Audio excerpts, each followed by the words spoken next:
여러분 안녕하세요. 박혜경입니다. 반갑습니다. 제가 살고 있는 이곳 라오스 비엔티아는 온통 불교 문화로 가득합니다. 이른 아침 동네 사찰에서 치는 커다란 북소리에 잠을 깨게 됩니다. 그 시간에는 그 사찰에 속한 승려들이 탁발을 하기 위하여 동네를 한 바퀴 돌게 되는데, 신자들이 각자의 집 앞에 무릎을 꿇고 정장을 하고 기다리고 있습니다. 승려들이 도착하면 줄을 지어 차례대로 그 많은 승려들에게 골고루 준비한 음식을 나누어 줍니다. 불현듯 저들은 얼마나 그들의 신앙생활에 충실한가를 느끼며 하나님을 믿고 소위 목사라는 저 자신의 신앙생활의 느슨함을 깊이 회개하며 급하게 무릎 꿇고 기도합니다. 오늘도 변함없이 하나님의 말씀을 사모하며 관심과 사랑으로 귀 기울이시는 여러분 모두를 사랑하고 축복합니다.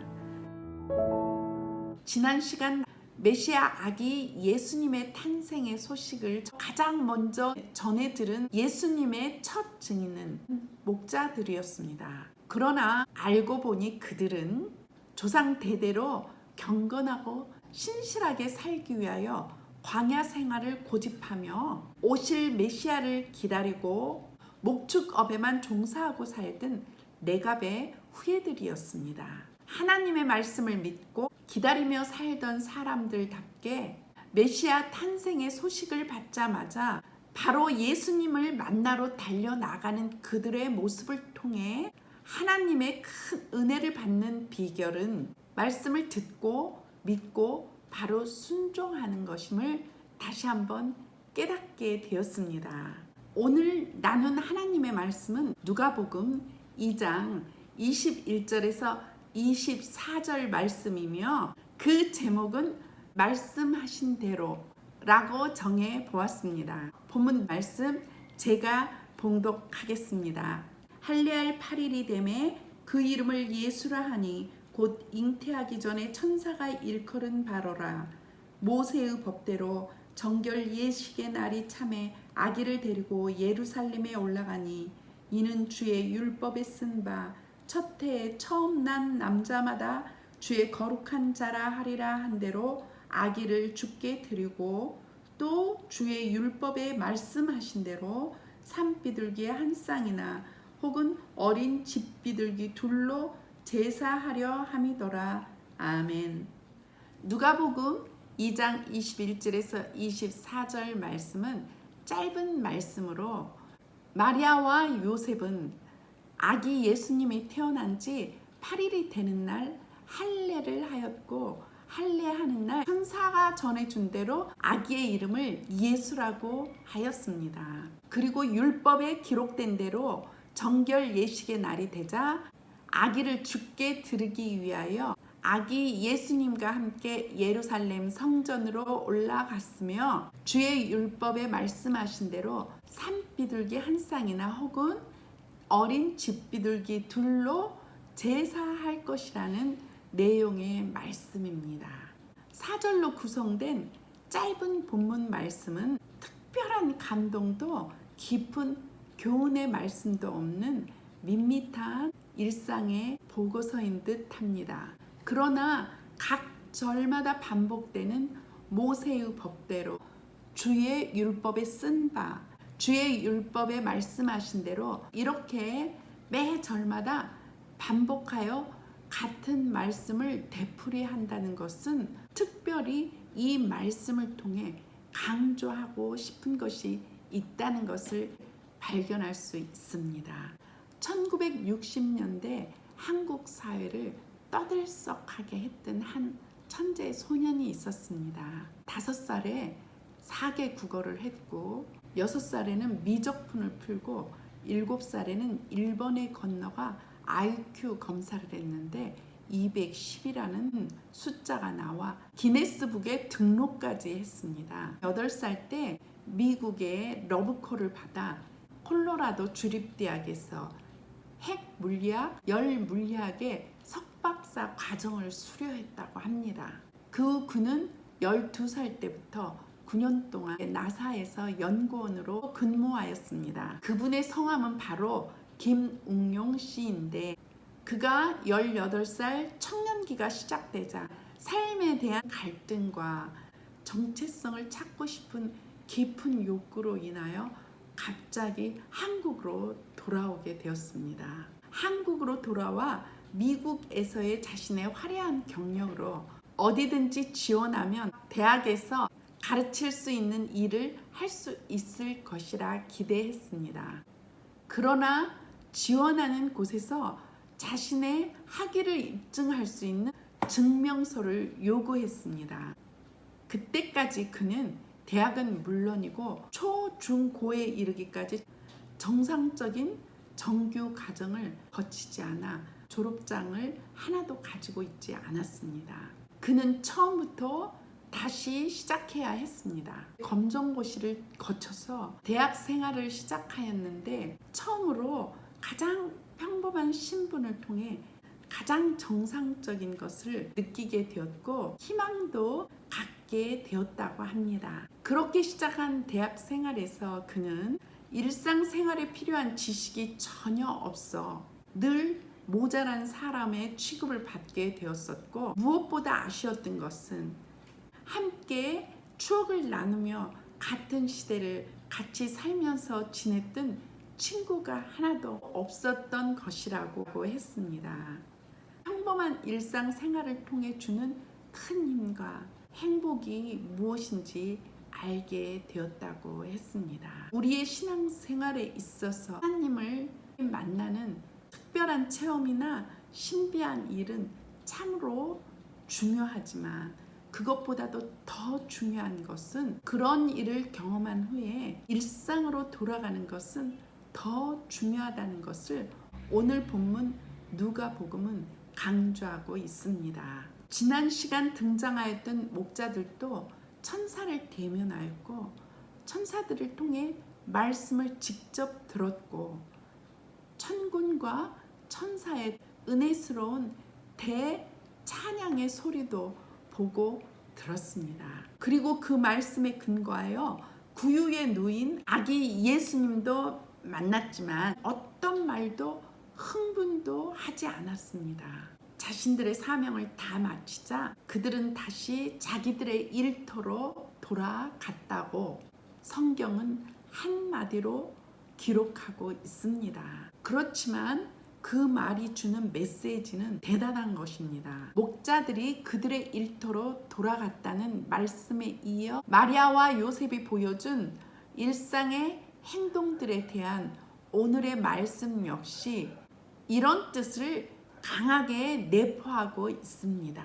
목자들을 통해 자신들의 아들이 하나님의 아들이며 메시아라는 소식을 전해 들었지만, 마리아와 요셉은 어떤 동요도 없이 말씀이 정한 대로 일상의 삶을 사는 저들을 보라 하며 본문 말씀은 강조하고 있습니다. 본문 말씀을 통해 예수님께서 준행하신 세 가지의 예식이 있었는데 그 첫 번째는 할례였습니다. 유대인으로 태어난 남자아이들은 태어난 지 8일이 되면 할례를 받았습니다. 할례는 하나님과의 언약의 표로 하나님의 자녀가 되었다는 것을 자기 몸에 남기는 행위입니다. 사실 하나님이신 예수님은 할례를 받을 필요가 없으셨습니다.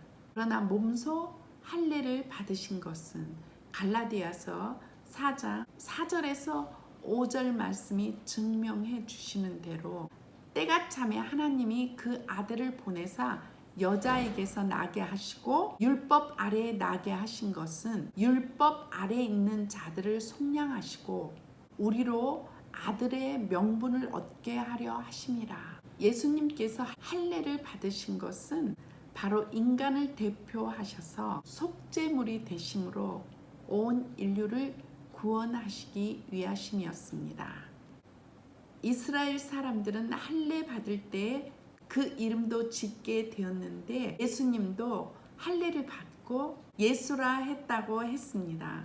이는 부모의 의지로 지어진 이름이 아니고 이미 하나님께서 천사를 통해 정해주신 이름을 그대로 따랐습니다. 예수라는 이름은 구원하다라는 의미를 가지고 있는데 그 이름은 주 하나님의 계획과 뜻이 담겨져 있는 이름으로 그 이름을 그대로 정한 그 부모는 하나님의 계획과 뜻하심을 그대로 인정하고 따르겠다는 깊은 믿음도 내포되어져 있습니다. 예수님이 치르신 두 번째와 세 번째의 정결 예식은 본문 22절과 24절에 소개하고 있는 정결 예식이었고 이 정결 예식을 위해 예루살렘으로 올라갈 때에 아기를 데리고 올라갔다고 기록하고 있습니다. 정결 예식의 날이란 구약의 레위기 12장 2절에서 8절에 명시된 율법으로 출산 후 남자아이는 40일, 여자아이는 80일이 지난 후 산모는 번제와 속죄제를 드려야 했습니다. 이때 요셉과 마리아는 산모의 정결 예식의 날 아기 예수님을 함께 데리고 예루살렘으로 올라갔는데 첫 해에 난 첫 남자아이를 하나님께 거룩하게 구별하여 드리라고 규정한 율법을 따라 아기를 주께 드리기 위해서였습니다. 이는 이스라엘 백성들이 출애굽할 때 애굽에 내린 마지막 재앙이 모든 장자를 죽이는 것이었는데 어린 양의 피를 좌우 문설주와 임방에 바른 이스라엘의 모든 장자들이 구원을 얻었으므로 이는 내 것이라 하시며 하나님께서 첫 해에 난 첫 남자아이를 거룩하니 구별하여 하나님께 드리라 하셨습니다. 이스라엘 장자들은 은 5세겔을 바쳐 그 의미를 대신하였습니다. 이 정결 예식은 속죄의 제물이 필요하였는데 여유 있는 가정은 양을 드리고 어려운 가정은 비둘기를 드렸습니다. 요셉과 마리아가 준비한 제물은 산비둘기 한 쌍이나 혹은 어린 집비둘기 둘로 제사하려 하였다고 말씀은 전해주고 있습니다. 이를 통해 우리는 예수님은 참으로 가난하고 어렵지만 경건하고 신실한 가정에서 태어났으며 부모님으로부터 일상의 삶을 통해 주의 율법에 말씀하신 대로 신앙의 교육을 받아 앞으로 펼치게 될 복음 사역에 큰 유익을 얻게 될 것이고 구주로 커 가실 것임을 본문은 말씀하고 계십니다. 말씀하신 대로의 교육이 이루어지는 가정은 복된 가정입니다. 마리아와 요셉은 하나님의 아들을 낳았다고 해서 특혜를 보거나 법을 무시하거나 교만하지 않았습니다.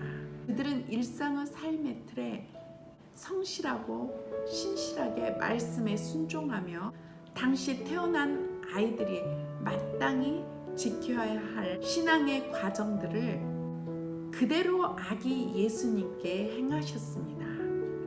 이는 오늘날 과잉 교육 시대를 살고 있는 우리들에게 주는 메시지가 크고 대단한 것이라 여겨집니다. 마리아와 요셉을 본받아 우리들도 하나님께서 말씀하시는 대로 순종하는 일상의 신앙생활에 최선을 다합시다.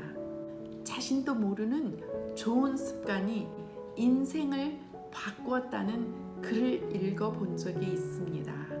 일상의 삶 속에서 우리도 모르는 좋은 신앙의 습관이 우리를 하나님의 놀라운 축복으로 인도해 줄 것이며 그때 우리도 주님의 더 큰 일꾼으로 쓰임받게 될 것입니다. 감사합니다. See you next time.